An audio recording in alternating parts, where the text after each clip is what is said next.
ఒక మంచి మేకర్స్ అవసరం మనకి. ఒక ఎంఎస్ రాజు గారు, ఒక ఎంఎస్ రెడ్డి గారు, ఒక అశ్విని దత్, ఒక దిల్ రాజు గారు, ఇలాంటి వాళ్ళు ఉంటేనే మేకర్స్గా మేము అనుకున్న తీయగలం. ఈరోజు నాకు ఆయన దొరికారు. Thank you sir.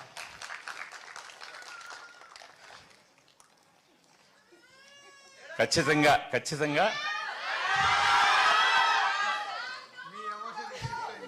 యా అక్కడ సో బ్యూటిఫుల్ సమంత గారి కళ్ళలోంచి కూడా అక్కడ నీళ్లు చూస్తున్నాం మేము. గునా సార్ అంటే ప్రాపర్ ఫిల్మ్ మేకింగ్ జరిగింది. వాళ్ళు ఒక మంచి సినిమా తీయాలంటే ఒక మంచి మేకర్స్ అవసరం మనకి. ఒక ఎంఎస్ రాజు గారు, ఒక ఎంఎస్ రెడ్డి గారు, ఒక అశ్విని దత్, ఒక దిల్ రాజు గారు, ఇలాంటి వాళ్ళు ఉంటేనే మేకర్స్గా మేము అనుకున్న తీయగలం. ఈరోజు నాకు ఆయన దొరికారు.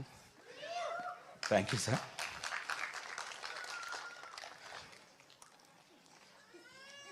ఖచ్చితంగా ఖచ్చితంగా యా అక్కడ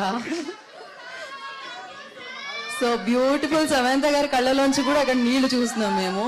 గునా సార్ అంటే ప్రాపర్ ఫిల్మ్ మేకింగ్ జరిగింది.